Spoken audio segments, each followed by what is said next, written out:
Good morning, and welcome back to season 6, episode 3 of the Justice Beat Talk Show. This morning we have with us as our guest, Miss Sandra Brown, and our guest host interviewer is Miss Quanda Stevenson. We also have back with us again our staple, Miss Karen Sutton, who's a licensed clinical social worker. She is our show consultant. Quanda, I'm going to turn it over to you. I'm going to join the rest of the social media team to monitor social media for Q&A. Okay, thank you so much. And I want to say to our audience, thank you for supporting us and showing up. See you in a little bit. Hi, Ms. Brown. Good morning, Quanda. How are you? I know it is like super early there, so I am still sorry. Thank you for joining the show. Really quickly, I want to do like a quick introduction just because you are like awesome. So Miss Brown was not originally, however, she was incarcerated for many years. I want to say 20, correct me if I'm wrong. 22 years, yes. 22, okay, there we go. Yes. And inside of those crazy walls, she actually began her career where she obtained her master's degree. Yes. And then once she came out, she joined a fraternity or sorority. And then she also joined, what school was that? California. No, yes. California, where she joined the Psych D program. Yes, actually, I became the first incarcerated woman in Illinois to earn my master's degree while incarcerated. And I was accepted also at Cal Coast University 4 years before my exit. So I actually became the first incarcerated woman in Illinois to be accepted into an academic doctoral program. So yes.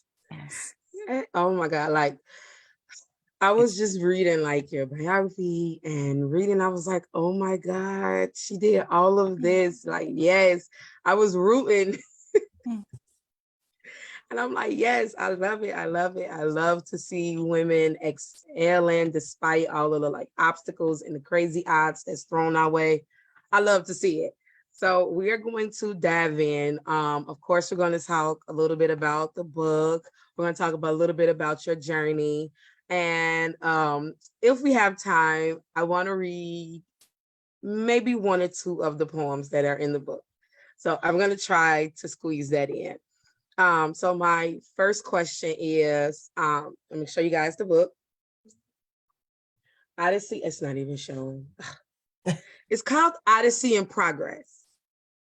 And it is a book that originally started from all of your life experiences, correct? Yes. Okay. They were either direct experiences or experiences that I witnessed by my sisters behind the walls as well. Yeah. Okay. And that's really what I wanted to know. Like, what gave you like the inspiration to idea to write Odyssey in Progress? Well, the truth be told, now that I'm thinking about it, some of the pieces I believe I remember creating even as a teenager in high school. Some of them were pieces I created while I was in an English class at Whitney Young Magnet High School. And some were experiences to what I was going through before becoming incarcerated. But the majority of the pieces are definitely experiences that I've had while inside.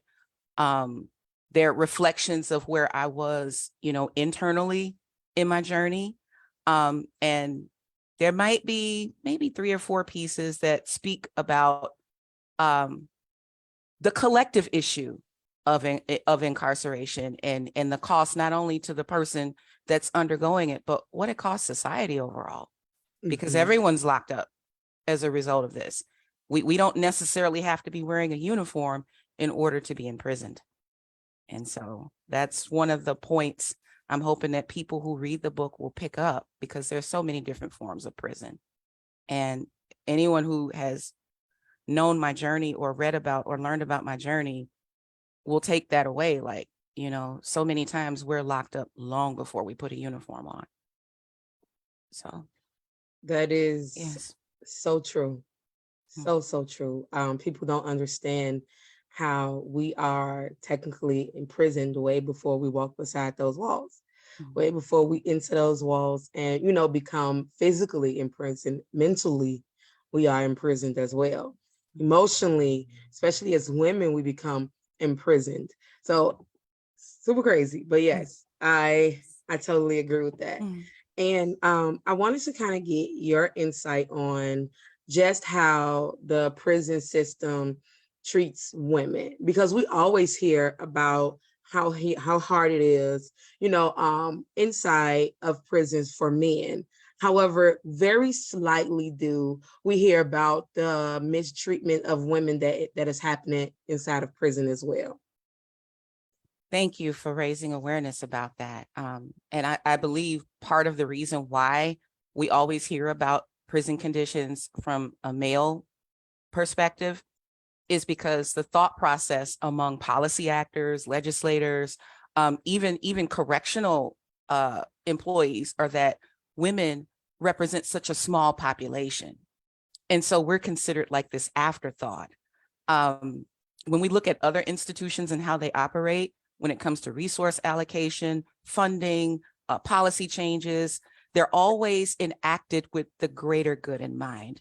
And so when we look at the female population being as quote unquote small as it is, I beg to differ on that, but the numbers are out there. Since the 80s, the rate of female incarceration has skyrocketed to over 700%. And so I think that our narratives become silenced in the change when it comes to reforms. And let me just put it out there for anyone who's wondering, I, for one, would definitely be happy to see prisons disappear. But we know that given the structure and the foundation under which prisons were formed, that's going to be a beast that will take God knows how long to do. So in the interest of those who are impacted by those systems, I believe in working collaboratively to make it more humane and more empowering, specifically with women. To get back to your question, the harms that are done to women in prison, they replicate the harms that are done to them outside. Right down to the part where our narratives are missing. When you think about underlying nuances that go on with domestic violence and gender-based violence, on an individual level, our voices are silenced. And so it doesn't surprise me that our stories are missing from this narrative, because it's a male-dominated issue handled by men who have their own ideas about how to solve this. And so many of the pathways that lead women into prison are overlooked. And I'll say this for men and women in general. I'm not sure that anyone raises their hand as a child and says, one day I want to be a prisoner when I grow up. I want to hurt people and go to prison and do time when I grow up. I want to create harm. I want to be confined and lose my freedom. No one grows up and says, this is what I want to do. But what's missing from the conversation are all those social constructs that lead people into justice impacted situations. I like that term. Yes, go right ahead. I like that term, justice impacted situations, and I'm going to be reusing it. Yes. I just wanted to lock that in. I like that. Keep going. I'm sorry.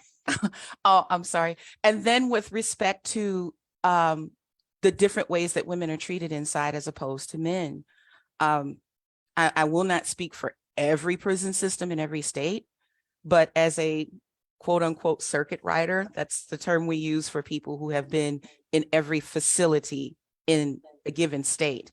I'm a circuit rider in the Illinois Department of Corrections for women's prisons. I've been to all of them. I've been to Dwight. I've been to Lincoln when it was a female prison. I've been to Logan. I was transferred to Decatur. And I've also had the privilege of going to the Work Release Center in Illinois. And I've noticed that the resources or the educational programs for women inside mirror those same programs that were allowed when women were first allowed to go to school. We learn to cook. We learn to clean. We learn to take care of a house. We learn to plant. All of those things that leave us domesticated and completely disempowered when it comes to handling finances or expenses or caring for our kids and able to actually live independently.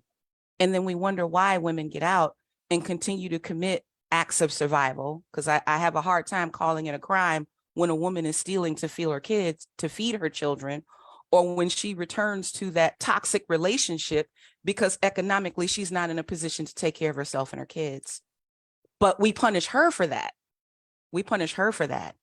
And so while the dialogue is changing, I've been doing a lot of work to try to help bring colleges back into the women's prisons, actual degree programs. We still have a way to go. We still have a way to go because the empowerment opportunities for men inside are astronomically more or astronomically more abundant than the opportunities for women. Wow. And that leads me into the next few questions that I have. However, I wanted to take a moment really quick and just see what can be done from the outside in that can assist with bringing those resources and that empowerment and that education back into the prisons, back into helping bring our women ultimately, I don't want to say like it was originally designed to do, because I had a conversation yesterday with someone about the book Prison Obsolete and about there being no more prisons. And we were talking about just what would that look like and how much of the system, and I'm not just saying prison systems, but all systems would need to be restructured and reconfigured to even allow that to be possible. And if we support it or not. And at first I was like, I don't think that would be possible. And the longer we went into the conversation, it's not that it's not possible. It's just that the time that it will take will require so much. And it will take, you wouldn't possibly be able to really see it in your lifetime that you are living. It would definitely be something that would be passed on to the generation upon you to carry the baton for that one. So that patience is needed, and people have to be willing to say, I'm willing to wait while I'm fighting. I'm willing to continue to fight, but I'm willing to wait at the same time for this idea, for this to come to life. So I did end up changing it, and I was like, okay, let's do it. I'm down to see if we can make it possible. And we talked about the steps and all of that. So I'm with it. I am with it. I stand behind it now. It took me a little thing. So I do want to know what can be done. What put foots on the ground? What can be done right now? What can we start with? Well, the strongest asset we have are our voices at the polls. As long as we keep voting pro-carceral legislators in, we will continue to have pro-carceral practices harming our communities. And so if we can't get people on board, like prime example right now, Illinois right now is trying to get the passage of House Bill 4847 passed. I believe there's a different Senate bill number on it, but that legislation would allow for a woman who has been criminalized for surviving to have her case reheard and considered by a judge, specifically if she's a survivor of gender-based violence, and have her sentence mitigated. Perhaps it doesn't mean that everyone's going to get out. It just says that, hey, you know, I was in a situation where it was life and death, and I was defending myself against my abuser. And there is so much opposition to getting that bill passed. And so if we could find out who's against this and why, and use our voices at the polls to show that we support bills like that, we would no longer have women going to prison for defending themselves or their children. I feel passionately about this because I myself was an incarcerated survivor. I still wrestle, a year free with What happens if I'm in that situation again where I either fight for my life or not? And to say that it's a crime that I lived past a horrific event is something that definitely needs to be re-examined. And so our strongest voices are at the polls. But there are things that we can do as organizations, as communities, to help with this. Actually, at the Women's Justice Institute, I'm trying to launch the WJI Independent Scholars Program. And what that does is, thank goodness, Pell funding is coming back into the institutions. So I'm super excited about the students who will get to start earning degrees. However, the Independent Scholar Program is to acknowledge some of the struggles that I myself went through trying to get an education. People with longer sentences are usually left on wait lists. They're locked out of programs. And this is what sparked my journey to looking towards correspondence programs for education. I sat on a wait list for 6 years, even though I could work as a teaching assistant in these programs, but because of my sentence, I couldn't participate. And so by the time I actually was short enough for the criteria, there were no programs left. COVID hit. And so the WJI Independent Scholar Program will help those women who are continuously locked out. One woman, my goodness, it broke my heart. She'd been on a wait list 9 years waiting to go to school and counting. And so these are the women who go home. They're not able to get their children back. They're not able to secure housing for themselves. And then parole agents are looking at them like, what did you do inside? You're wasting what did you do? Waste your time? It looks like we're not really trying to correct ourselves or rehabilitate ourselves. And we're expected to be productive citizens to society when you have to meet a certain criteria in order to participate in these programs. So if there was some kind of way maybe to donate books, materials, even funding to help with tuition, because an incarcerated woman inside may earn anywhere between $10 to $30 a month. And tuition doesn't change. The cost of college doesn't change just because you're incarcerated. So funding for those women will be instrumental because they won't qualify for the Pell funding. They have to participate in a program that is being offered in the prison in order to get the Pell Grant funding.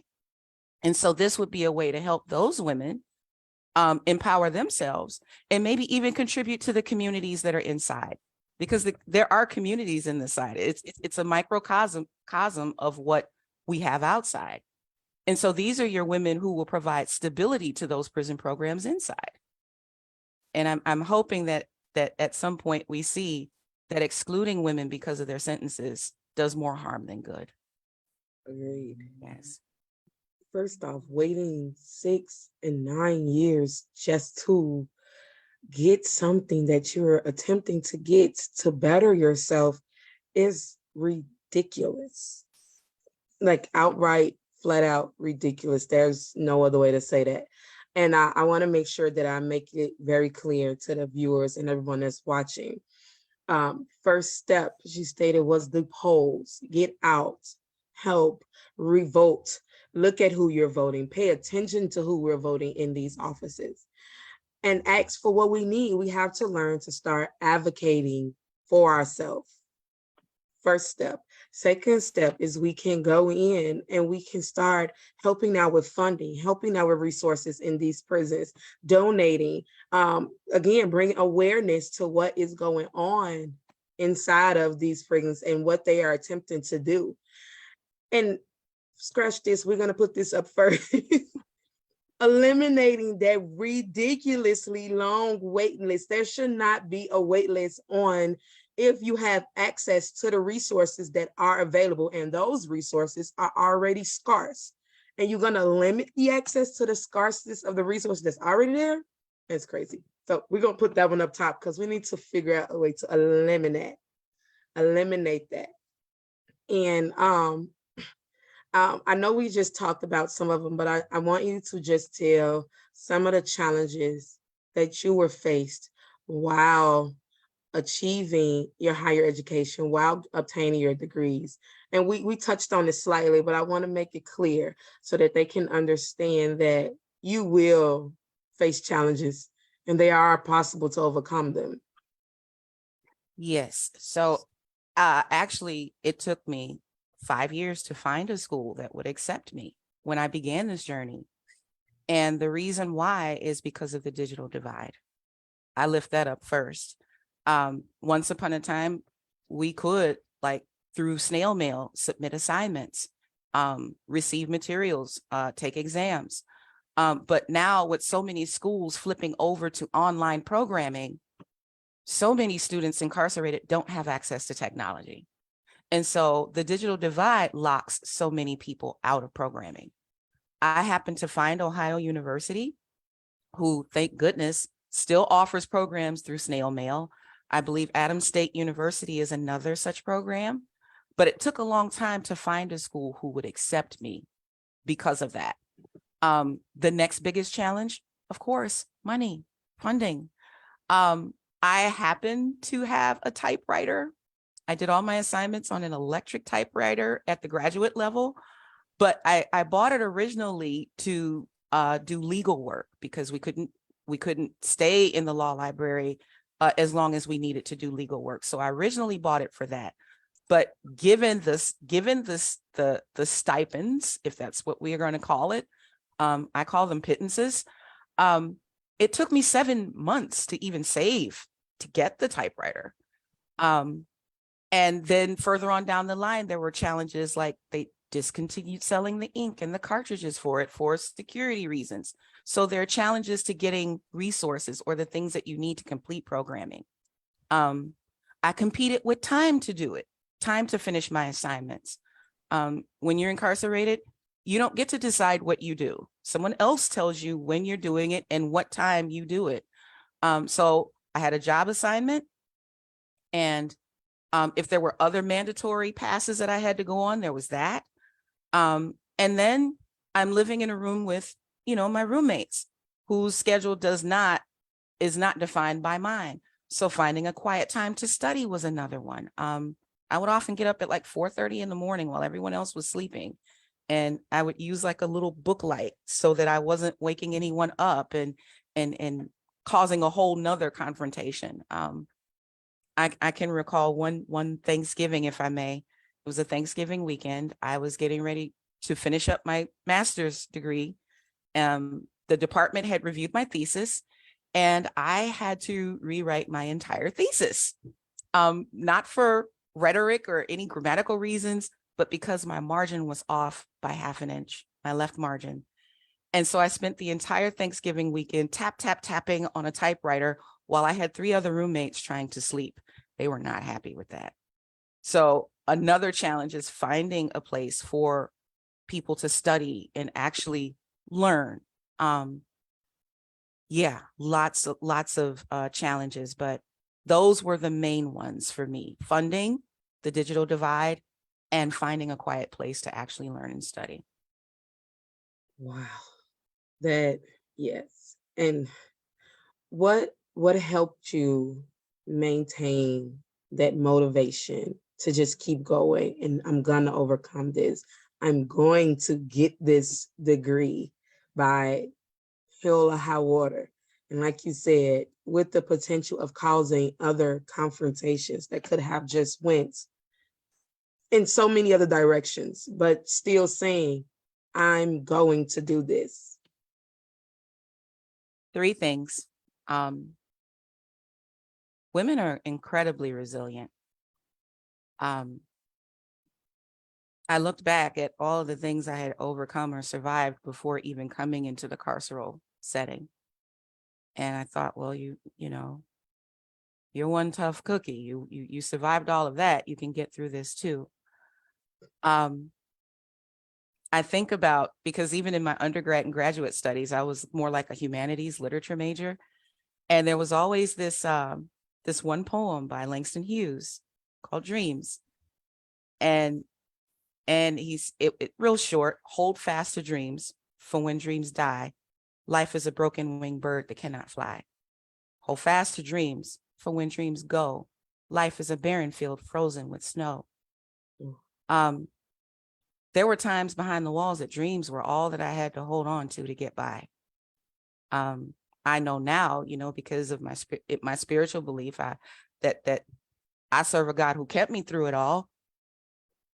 But holding on to those dreams when I couldn't even see the light at the end of the tunnel is kind of what kept me going. And I would be remiss not to mention, holding on to the possibility of my son, reuniting with my son, because my son was 8 years old when this happened.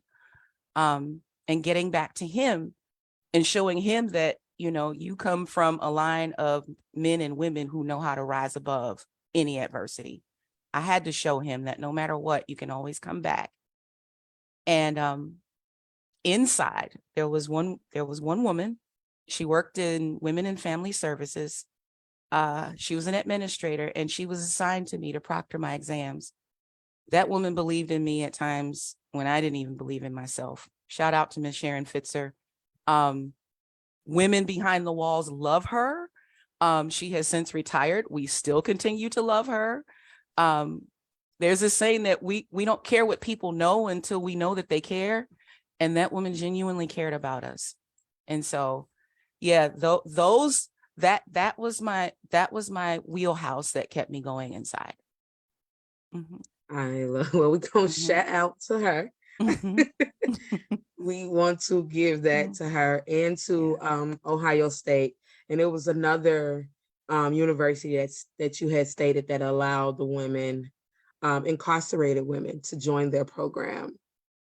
And I actually informed our team to put that in the comments just for people who are looking for resources and are looking for, know someone that is looking to attempt to try to go this route, that wants to gain a higher education. And it's going to sound crazy, but what better place, not better place, but what other place can you get it done than somewhere where you can dedicate that time? Outside, we do have the challenges that we face out here, as there are challenges that are inside as well. However, when you say this is something I want, everything else becomes minor. It's like, oh, I'm going to get over this. I'm going to do that. So like you stated, their resilience is everything. And women will definitely rise up regardless of what is in front of us. We will rise up. We will do what has to be done to get it done. Absolutely. That's just exactly how it goes. And I really want to, I love the book, and I love the few pieces that was like spoke to me. Enough, for one, if you guys have not read it, please read it. Enough was everything. Like, it spoke about that rise up that I'm talking about. And then it was another one, and it was like a conversation between you and the guard. Propo, yes. That one, I was like, I have to read this one. I have to let people hear this one. The other ones were like super empowering, and they spoke to me. No, it was If Walls Could Talk. Yes. That's the name of it. And I have a few seconds, so I want to try to squeeze it in because I need people to understand just what goes through people's head, the mental processes, especially women when they are there, and how you basically faced it from both sides, both points of view.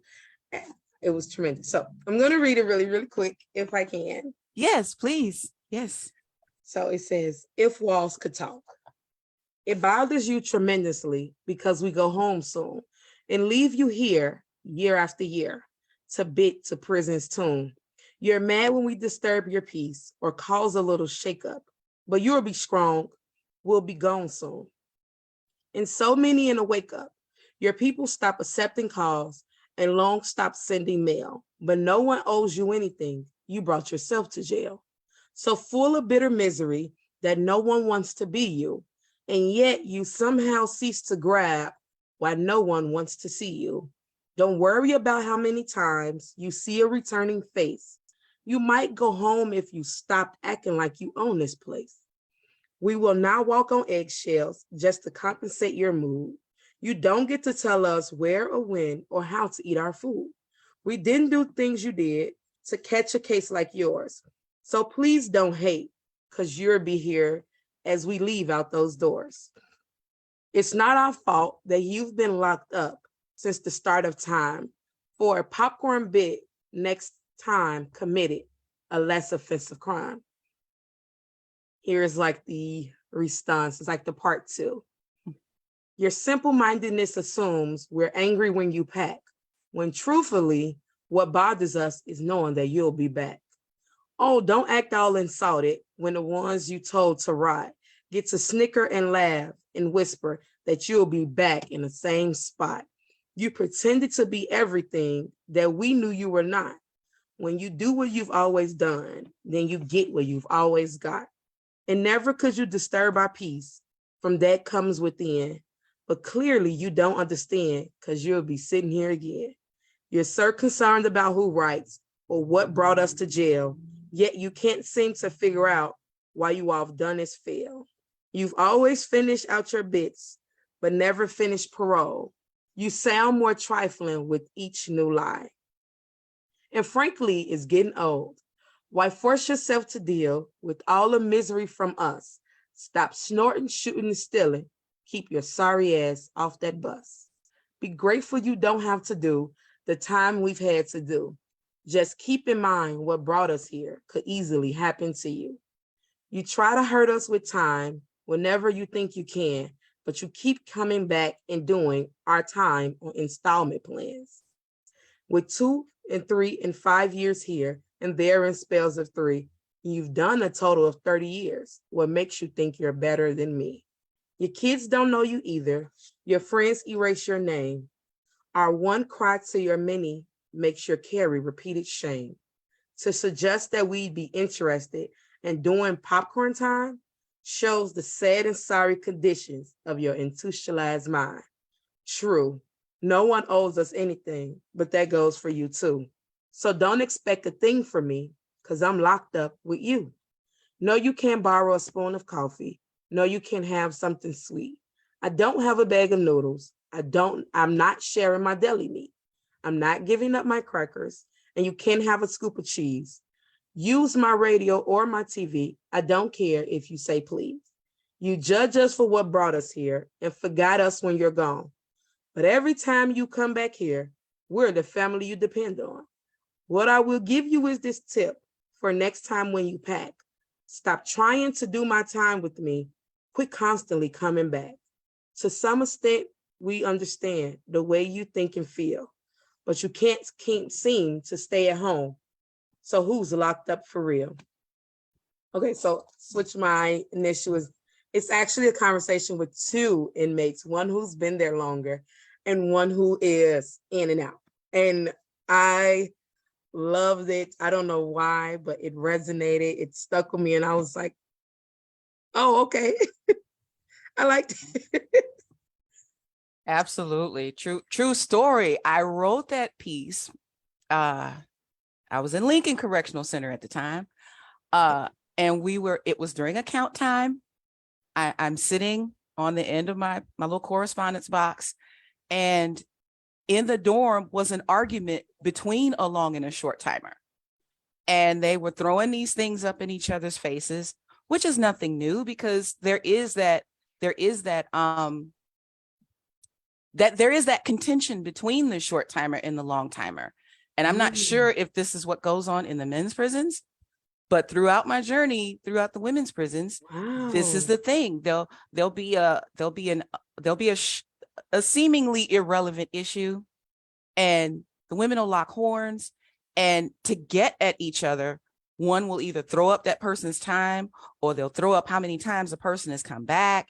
But the bigger picture there is that this is a reflection of what people who are not impacted by the system also think. It highlights some of the judgment, that the mentality and the institutionalization process, because both are suffering the same consequences, no matter whether it's a less offensive crime or the worst crime in the world.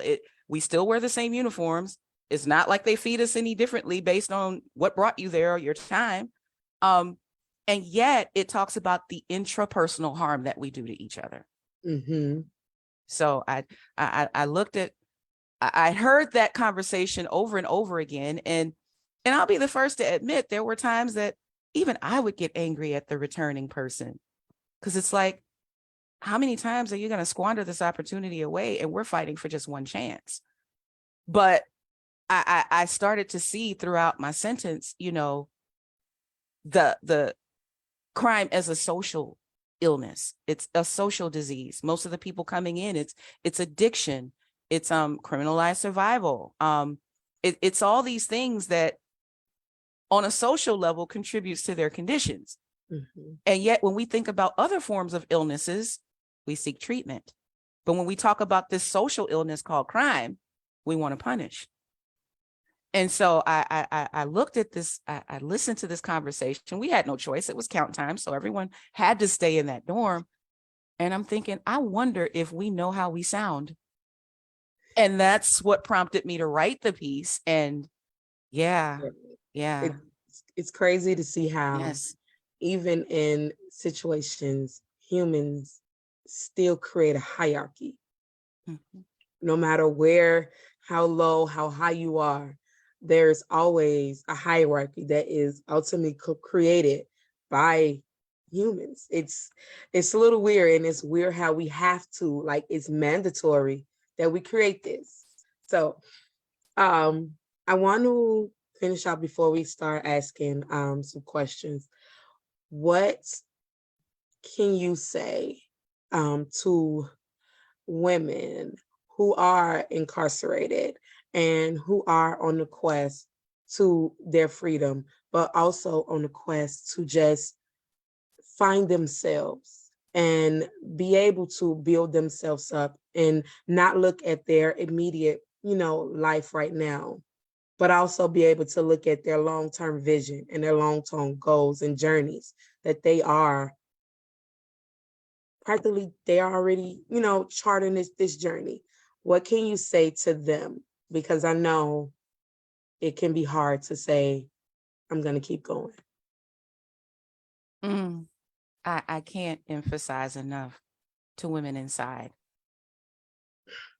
how strong we are as individuals, but imagine how much stronger we could be together.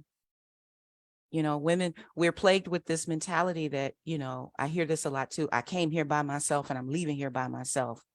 No, we've been conditioned to think that way so that we don't come together. There's strength in numbers. You want to come home, but right now your family, your help is inside. It's that woman laying in that bunk, either above you or next to you.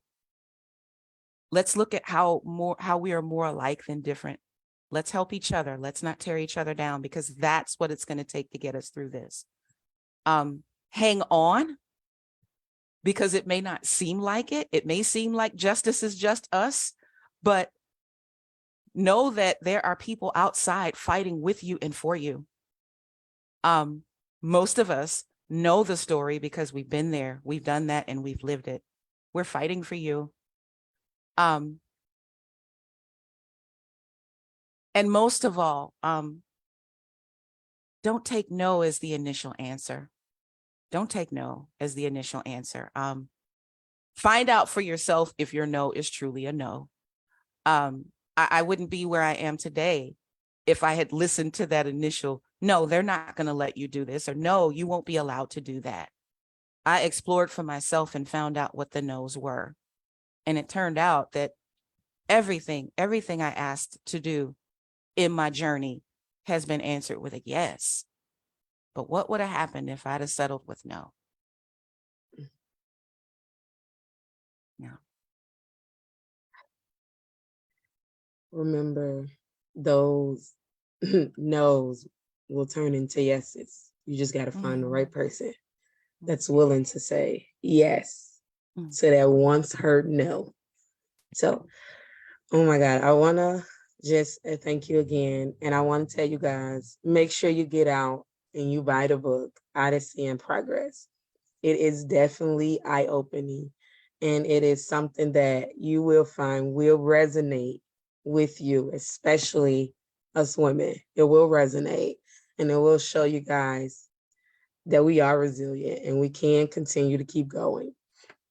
And I know it is almost time for a question and A. So I'm going to ask you really quick if there's anything that you want to say that we did not touch on, anything that you want to add. I would like to invite justice impacted women in Illinois, particularly the Chicagoland area, to a healing circle. We at the Women's Justice Institute, we hold healing circles where women get to look more at those pathways that led them inside, and also be connected with resources that will help them on their journey in the free community. I would like to put that out there for any woman in need of help or resources that have been impacted by the system, to just stop by the Women's Justice Institute on 21st and Canalport. Our next circle meeting is on March the 4th. There I'm hoping to have actually there are copies of my book en route there. So anyone wanting to stop by, maybe pick up a signed copy of the book, they can do so there on March the 4th as well. Yes. Yes, that's why I was able to meet you. Yes. Yes. Yes. I was like, oh my God. I was walking past and Yes. the book is actually what caught my eye. And I was Thank you. I just was looking at this. I was just looking at this book. I have it in my cart. And then I looked up and you were studying. I was like, oh, that's her. Yes. Yes. So I'm going to allow for our host, Elaine, to come in so that we can get started with our Q&A. All right. Wonderful. I've got about 2 pages of notes. Okay. And I've been frantically typing on the computer and putting stuff in the comment section to make sure we capture all of this. And I want to also thank my social media team, for Zana and Erica, for monitoring the Facebook feed as well. So if you all would join us back, please. Hey, Frizana. Hey, Erica. Welcome back. Hey, Lainey. All right. Do we have any questions coming in on Facebook? No questions so far. Okay. All right. What I'd like to do is I have a couple of questions here. One, I'm going to start from the bottom because some of the questions go back about 15 minutes ago. So I'm going to start with the most recent commentary, and I jotted some questions down. One, I'm a very strong proponent of collaborative partnership building. So when you mentioned the healing circles for women in Illinois, my first thought was, well, how can we make that, because we're neighboring, we're not far from Chicago, we're in St. Louis. How can we perhaps aid and or assist in doing virtual healing circles for women here in St. Louis? I'm wondering if perhaps we could connect with the Women's Justice Institute. Our director for the Reclamation Project, her name is Colette Payne. And perhaps there's a way for us to coordinate that, because I'm sure I've served time with quite a few women who are from the St. Louis area. So they're returning back to their communities, and what a way to bring that invaluable resource. Yes. Because I know a lot of people are opening up, right? But the utilization of social media in terms of the platforms is still a game changer. And for those women who really would want something like this, and we don't have to reinvent the wheel, how can we collaborate to make this happen and expand it? There may be other folks in other states who would want to participate virtually, and you don't have to necessarily reinvent the wheel and start something new. Let's help build on what you already have started. So I would love to connect at that level, okay, with Colette. Let's do that. Yeah, because I'm currently, even though I work remotely in Chicago, I live in Los Angeles. See, so you see what I'm talking about? We're working on trying to troubleshoot like the issues that stop women from attending virtually. But the whole idea is to host a circle virtually. So we want to do them in person, perhaps in the jails and prisons. But for the women who are impacted outside, let's hold a virtual space where we can meet. So yeah, we're definitely in the process of doing that. Would love to connect. Okay, absolutely. And we can even think about, if TBN can get inside of prisons, I'm not going to say we can't. You know, how do we live stream using Zoom inside the prisons? It's not a safety hazard, you know, unlike they would maybe claim if we were trying to come in physically. And Mhm. they should be a little bit more amenable to something that doesn't require physical presence, because they typically will say it's a safety and security issue, right? Yes, yes, yes. Yes. Okay. So I'm making notes, y'all. We got to make this happen. All right. The next question that I had, can you, I haven't heard, I mean, I know what circuit is in different industries, but when you use the terminology circuit rider, Yes. what is that? A circuit rider is someone who has served time in every facility in that given state. So Oh, with are the you saying exception, circuit rider? yes, RID is in dog, Oh, ER, okay. rider. Okay. Yes, yes. Go ahead and finish. I'm sorry. I just want to And get so clarification. for me, the only women's facility in Illinois that I was not at was Kankakee, and that's because it closed down. It was a minimum facility, but every other facility, Dwight, Lincoln, Logan, Wow. Decatur, Fox Valley, because ever so often, you know, they may decide to just transfer you, you know, and that's another trauma that's replicated to I would say men and women inside, but particularly women, because we form families. We miss our families outside. And the prisons are strategically placed so far away from home that we don't get to connect with our families and we lose touch with them. So we form these families inside. We get these mothers, these sisters, these grandmothers. I had a ton of sisters. And every time I got comfortable and found a routine for myself that worked, It was disrupted. Brown, pack it up, you're transferring. And so it takes me all the way back to, I hate to say it, but when we think about the principles that were implemented during slavery, Absolutely. what did we do with slave families? We broke them up and we transferred them to different plantations. I had a professor, Roland Johnson, used to say all the time, there's nothing new under the sun. It's the same thing, different time. Absolutely. It just Yes, looks different, yes. but it's the same thing. It's a concrete plantation instead of Yeah. a cotton one. Yes. Mm. Mm-hmm. Mm-hmm. Yeah, it's so hard for some to embrace that and to admit that that's true. Mm-hmm. But it's reality. And I think it's harder for some to embrace it because it hasn't been their reality, Mm-hmm. you know? Yeah. You mentioned that there's been a 700% increase in the incarceration of women. What do you attribute that to? Wow. The practice and the acceptance of gender-based violence. I do believe that, you know, sexism has a lot to do with it. Classism. I believe that, you know, women who actually get the courage to say, hey, I want to live and fight back. Right. They're punished for that, because a man in the same position, if we look at the statistics, they either don't go to prison or they get way less time than a woman going to prison for the same thing. Again, there's that criminalized survival. A lot of retail theft is going on. A lot of boosting is going on. And a lot of that can be attributed to addiction.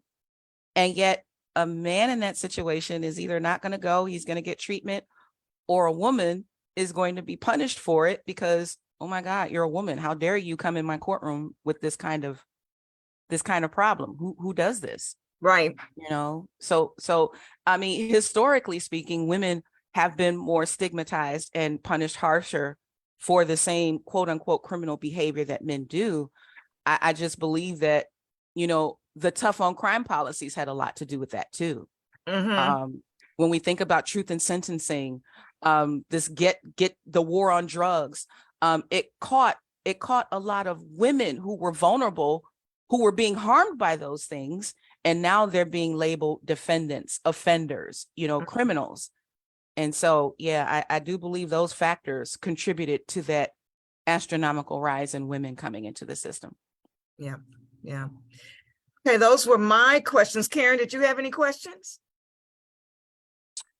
I didn't have any specific questions, but I did want to when I looked at your bio, Ms. Brown, I looked at the fact that you were a recipient of the Davis Potter Scholarship Fund, and I really liked the fact that that was a scholarship given to what they've identified as emerging organizers and progressive movements for liberation, self-determination, and social and economic justice in communities. And I just thought that was a powerful, heavy-hitting scholarship. But I'm also wondering your thoughts about receiving that. And a lot of your work is closely tied, but that just seemed like not just a scholarship to fund your education, but that really, to me, sounded like an award, like to be recognized as someone working in that vein and worthy of financial support. Can you just speak more to receiving that and how that continues to play out, having received that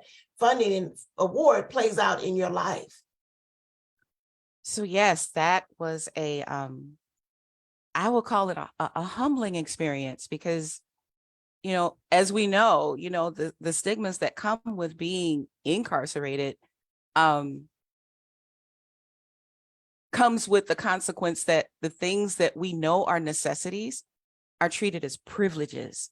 And so how dare, and forgive my language because I believe in using people first language, but how dare an inmate or a felon or an ex-con or a con feel as if they're entitled to an education. When we know that the lack of education oftentimes contributes to these situations. And so at the time that I received the funding for the first time, because I was blessed to receive it twice, I was finishing up my thesis work at the master's degree level, and I just didn't have the money. And it was actually an advisor at Cal State University, Dominguez Hills, who recommended it to me. She said, here's the application. Try to apply for it. I do recall them giving the award to a male who was incarcerated. And so I just said, hey, let's try it. Let's see what happens. And long story short, I became the second woman awarded that award by the organization. Yeah, the second incarcerated woman. I believe the first one was Marilyn Buck. Because I saw too that you won her, and you won an award in relation to her as well, and her history. I saw that too. Can you speak a little bit more to that award and who she is?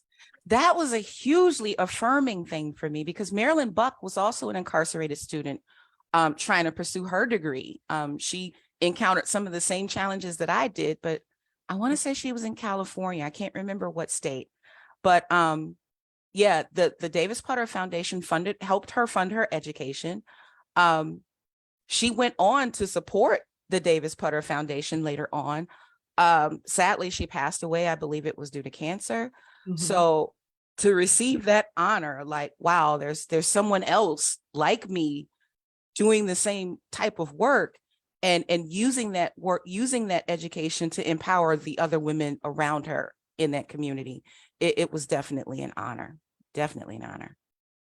Yes, thank you so much for elaborating. When I was just looking at your bio, I just thought those were two incredible things that needed to be shared that really sort of speak to your hard work, along with you telling a story about, you talked about the digital divide. And although I'm on the show for clinical consultation, I have to focus on this. You talk about that digital divide and to think about the level of commitment and perseverance that's required to do your work on an electric typewriter when the rest of the world is working on much more advanced equipment. That is something that you can't conjure up. You're born, you're driven, you're so intentionally focused and so full of purpose. I just, really wanted to commend you just in this moment because your background, your bio, and your history really just speaks to the progressiveness of your hopes and your intents. And so I hope that this exposure today is really going to bring more people to a place of being more familiar with you and your work, because it's amazing. Your efforts, everything. You're definitely someone to encourage people to continue to push and keep going. Absolutely. You know, we're quiet as it is right now. I can say we're in the process of putting together a renowned speakers bureau that's dedicated to past speakers of the Justice Beat, and also a series of TED Talks. And I'm definitely going to circle back and want your participation. I'd Okay. love to, be honored to. Thank you. All right. Yes. Okay. Awesome. Awesome. All right. So now we have 3 minutes before we close out, and I want to leave at least the last 2.5 minutes to you, Miss Brown, to give any kind of recap, anything you wanted to mention and didn't get a chance to mention, and or to announce any upcoming events, book signings, activities, etc. So the floor is yours. Oh, wow. I apologize. I think I did that earlier with the Healing Okay. Circle. Okay. Yes. Again, if anyone wants to stop by on the 4th, pick up a copy of the book. I definitely will be there to give signed copies of the book. And I see the book behind you, Miss Brown, on your shelf. Can you kind of like point to it so people can kind of see what it looks like? Or yes. if we can see it. Here, I might have one on my, yes, I have one Okay, right cool. See here. if we can see that. Yes. There it Yes. is. Okay, we got it. Yes. I know Yes. Wanda attempted to show it at the top of the hour and it wouldn't show, but great. Okay. For those who can't stop by, it's also, I think, on sale at Amazon, Kindle, I think even Target, Barnes and Noble. It is on sale online. So anyone not able to stop by to pick up a signed copy can also pick them up online as well. Awesome. Yes. Awesome. Awesome. All right, Miss Wanda, I'm turning it back over to you. Do you have any final comments? I do. Really, really quick, because I know when we talk about like language and terms, we often always think about just like the LGBTQ community. But I want to make sure that even me and anyone else out there are using some of the correct terms to describe everything, like our incarcerated women, because even in this thing, I've wondered, like, was that the correct term to use? Should I have said it that way? So I want to make sure that we are bringing awareness by correcting the terms that we are using. So I want to know, can you give me just a few terms that potentially could have changed or that just are correct right now? Well, I think the easiest way to do that is just to remember that we all are people first. People first. Women incarcerated women, definitely better than, felon, inmate, offender. But women who are incarcerated would probably be more affirming, because it acknowledges that woman is, it acknowledges her identity first. I'm a woman first. I just happen to be incarcerated. So maybe women who are incarcerated, women who are justice impacted, because we're also talking about women who may have gone to the county jail, but maybe not wound up in prison, but she's still impacted by the system because there are all these other things that come along with it. Even in the state of Illinois, they've changed what they call people who are incarcerated on their website. It's now individuals in custody. So again, we're acknowledging that personhood first, and just what their position actually happens to be. And I'm really glad to see that, because a position is a temporary station in life. It should never define someone's identity for the rest of their lives. Yes. Thank you. Yes, because I know I heard when you was like incarcerated survivor and other terms that you was using, and I was like, okay, I need to make sure that I include time to correct some of the terms, because I'm not sure if I was even saying them correctly. But I want to thank you so much for coming to the show and being a part of it, and just giving your insight and your perspective and letting us understand your journey and all of that you have been doing. So yes. Thank you. It's been a pleasure to be in this space, and I definitely look forward to returning. Thank you. Well, thank you so much. And once again, this concludes our monthly or weekly episode of the Justice Beat Talk Show. We will be back the first Saturday in March. Our last Saturday of each month is dedicated to our youth show. the Just Us Youth Talk Show, where we are dedicated our conversations to discussing those issues pertaining to youth in contact with the criminal justice, or actually the juvenile justice system. So once again, we will be back the first Saturday in March. Next Saturday, we will hear from our sister show, the Just Us Youth Talk Show, of which Karen is also co-host, along with Carla Sutton McKinney. I want to say a special thank you to our social media team, Frizana, Erica, and Lainey. Thank you all once again for monitoring our social media presence and interacting and engaging with our viewers and listening audience. Thank you. Have a wonderful rest of the weekend. Thank you, Ms. Brown. Thank you.